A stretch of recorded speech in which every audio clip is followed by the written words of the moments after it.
அம்மா பூஜை நல்லபடியா முடிஞ்சுமா. அம்மா இந்த அம்மன் சிலையை எடுத்துக்கிட்டு தோல்ல சுமந்துக்கிட்டு வீட்டில் கொண்டு போய் சேர்க்கணுமா.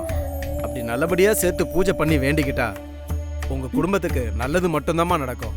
இப்ப இருக்கிற மாதிரியே குடும்பம் எப்பவுமே ஒற்றுமையா இருக்குமா. சரிங்க சாமி. ஒரு முக்கியமான விஷயமா, சிலையை கொண்டு போய் சேர்க்கிற வரைக்கும் கீழே இறக்கி நீ வைக்கவே கூடாது. வேற யாரும் உங்ககிட்ட இருந்து மாத்தி சுமக்கவும் கூடாது. வீடு வரைக்கும் நீங்க தாம்மா தோல்ல சுமக்கணும். அப்பதாம்மா நீங்க நினைச்சது நடக்கும். அதெல்லாம் நான் தூக்கிட்டு போயிடுவேன் சாமி. நீங்க ஆக வேண்டிய வேலையை பாருங்க. நான் அதுக்காக சொல்லலம்மா. இந்த அம்மனை சாதாரணமா நினைக்காதீங்க. ரொம்ப சக்தி வாய்ந்த அம்மனுமா. இடையில ஏதாவது பிரச்சனைன்னு இறக்கி வச்சுட்டா குடும்பத்துக்கே ஆகாதுமா. சாமி அதான் நான் தூக்கிடுவேன்னு சொல்றேன்ல, நான் பாத்துக்கிறேன். வான்மதி, இது ரொம்ப முக்கியமான சடங்குமா. இதுல எதுவும் தப்பு நடந்துடக்கூடாது, பாத்துக்கோ. என்ன இந்த சின்ன சிலைக்கு இவ்வளவு விட கொடுக்குறாங்க. இப்ப எப்படி ஈஸியா தூக்கி எல்லாரையும் வாய் அடைக்க வைக்கிறேன் பாரு.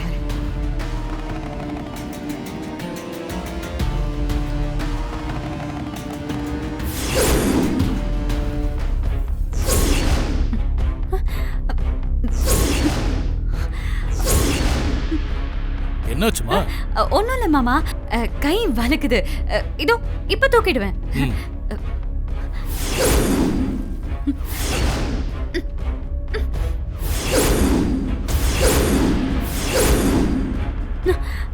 என்ன இது?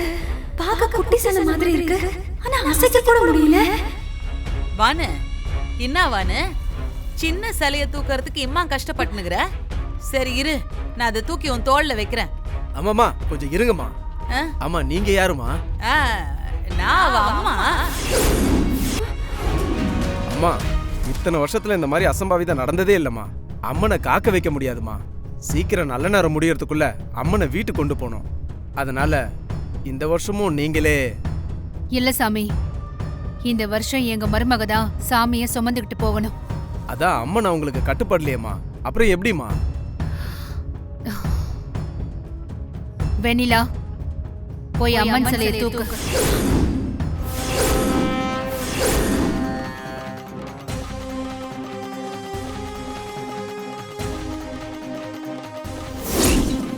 அத்தை, நான் எப்படி? இது அக்கா செய்யற சடங்கு, அவளே தூக்கட்டும். நான் சொல்றேன்ல, வந்து தூக்கு. என்னால இதை பண்ண முடியாது. எப்பவும் போல நீங்களே பண்ணிடுங்க அத்தை. வெண்ணிலா, சொன்னா கேளு. எங்க எல்லாருக்குமே நீ சாமி சிலையை தூக்குனதான் சரியா இருக்கும்னு தோணுது. இல்ல மாமா, இதை நான் பண்ணக்கூடாது. அது அந்த அம்மனை ஏத்துக்க மாட்டா. தயவு செஞ்சு என்ன வற்புறுத்தாதீங்க. வெண்ணிலா, இல்லம்மா, அதான் எல்லாரும் சொல்றாங்கல்ல, கேளுமா. அம்மன் ஏத்துக்குமா இல்லையான்னு நீ ஏன் முடிவு பண்ற? அத அந்த அம்மா பாத்துப்பா. நீ போய் சிலையை தூக்கு. வேண்டாமா, சொன்னா கேளுமா. எதுக்கு வெண்ணிலா தயங்குற? நீ இந்த வீட்டு மருமக தானே. இந்த குடும்பம் நல்லா இருக்கணும்னு நினைக்கிறல்ல, அப்ப போய் சாமியை இப்ப தூக்கு. மாமா, இந்த குடும்பத்துக்காக வேற என்ன வேணும்னாலும் நான் செய்யறேன். ஆனா இது மட்டும் வேண்டாம் மாமா, ப்ளீஸ் மாமா. டேய் வருண், என்னடா பாத்துக்கிட்டே இருக்க? உன் பொண்டாட்டி தானே அவ, நீ சொன்னா கேப்பால, சொல்றா. அவதான் பண்ண முடியாதுன்னு சொல்றாள்ல, அப்புறம் ஏன் ஃபோர்ஸ் பண்றீங்க? வழக்கம் போல அம்மாவே சடங்க பண்ணட்டும்.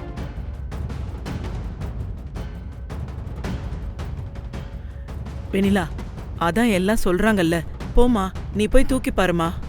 அம்மா, அம்மனை ரொம்ப நேரம் காக்க வைக்க கூடாதுமா. யாரும் வரலனா சிலை எடுத்து கோயில்ல தாம்மா வைக்கணும். அது குடும்பத்துக்கு பெரிய ஆபத்து வந்துருமா.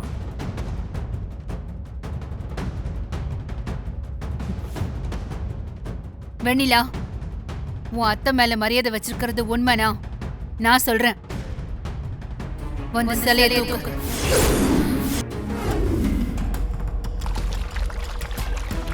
இவ சொல்லிட்டு இஷ்டத்துக்கு தான் பண்ணிட்டு இருக்க. இவ வீட்டை விட்டு போற மாதிரி தெரியல. மறுபடியும் என்னை ஏமாத்த தான் பார்க்கலாம். இருக்கட்டும், கவனிச்சுக்க.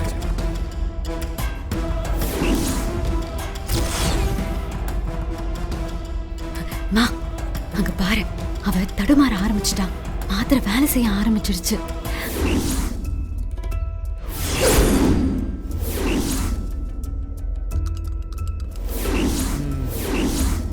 பானு, இதான் கரெக்டான டைம். அவளை ஏதாவது பண்ணி சிலைய கீழே உழ வச்சிரு. அப்பால இந்த பூஜ்யம் பலிக்காது. இப்படி பண்ணிட்டாலேன்னு எல்லாரும் இவள கேவலமா பாப்பாங்க. ஆமா அண்ணே, பூசாரி அப்படி ஒரு ட்விஸ்ட் வச்சத மறந்தே போயிட்டேன். வெண்ணிலா, நீ எப்படி சிலைய கீழே இறக்காம வீட்டுக்கு போய் சேர்க்கறன்னு இப்ப பாக்குறேன்டி. அண்ணாமலை, வெண்ணிலா அம்மன் சிலைய தூக்கிட்டு கம்பீரமா வரத பார்த்தா அப்படியே அம்மன் ஊர்வல வர மாதிரி இல்ல? வெண்ணிலா, ஐயோ வெண்ணிலா, வெண்ணிலா என்னாச்சுமா? ஒன்னும் இல்ல அத்தை. கால் தடுக்கிடுச்சு. வெண்ணிலா, ஓகே தானே? ஒன்றும் பிரச்சனை இல்லையே? ஒன்னும் இல்ல மாமா. பார்த்து கவனமா வாமா. வான்மதி, அத்தை, வெண்ணிலாவை பிடிச்சு ஜாக்கிரதையா கூட்டிட்டு வாமா. சரிங்க. பார்த்து வாமா. வா. என்ன மன்னிச்சிரு அண்ணாமலை. நீ எடுக்கிற முடிவு எப்பவுமே சரியாதான் இருக்கும். நான் தான் தேவையில்லாம வான்மதி வருத்தப்படுவாளேன்னு பொறுப்பை அவகிட்ட கொடுக்க சொன்னேன். அக்கா, என்ன இது? நீங்க போய் என்கிட்ட மன்னிப்பெல்லாம் கேட்டுக்கிட்டு, இதெல்லாம் நாம எடுக்கிற முடிவு இல்லக்கா, அந்த அம்மன் எடுக்கிற முடிவு. வான்மதி, இனிமே நீயும் கண்டதை போட்டு குழப்பிக்காம அண்ணாமலை எடுக்கிற முடிவுக்கு கட்டுப்பட்டு நடந்துக்கோமா. அதான் உனக்கும் நல்லது, நம்ம குடும்பத்துக்கும் நல்லது. என்ன நினைச்சிருக்காங்க உங்க வீட்ல எல்லாரும்? அன்னைக்கு வெண்ணிலா, இன்னைக்கு உங்க அம்மா. blank check. இதுல எவ்வளவு வேணுமோ ஃபில் பண்ணிக்கோ. மாறி மாறி நம்ம காதலுக்கு வேலை பேசிட்டு போறாங்க. என்ன பார்த்தா எப்படி தெரியுது வருணா உங்களுக்கு?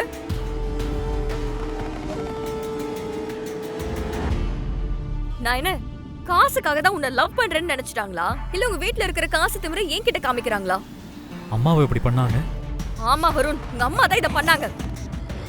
எங்க நான் உன் வாழ்க்கைக்கு இடைஞ்சலா இருப்பேனோன்னு பணத்தை காமிச்சு என்னை உன்கிட்ட இருந்து விரட்ட பாக்குறாங்க.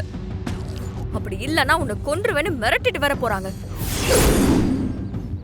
இப்படி ஆளுக்கு ஆளு என்னை கேவலப்படுத்துறதுக்கு பேசாம உன் கையாலே என்னை கொன்னுடு வருண். நான் நிம்மதியா போய் சேர்ந்துடுறேன். ஏன் சார் அப்படி எல்லாம் பேசுற? பின்ன என்ன வருண், நியாயமா நீ எனக்கு பண்ண துரோகத்துக்கு நான் தான் கோவப்படணும்.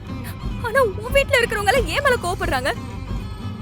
நேத்து உங்க அண்ணன் என்ன ஒரு பொண்ணுன்னு கூட பார்க்காம கழுத்து புடிச்சு வெளியே தள்ளும் போது நீயும் வேடிக்கை பார்த்துட்டு நிக்கிறல.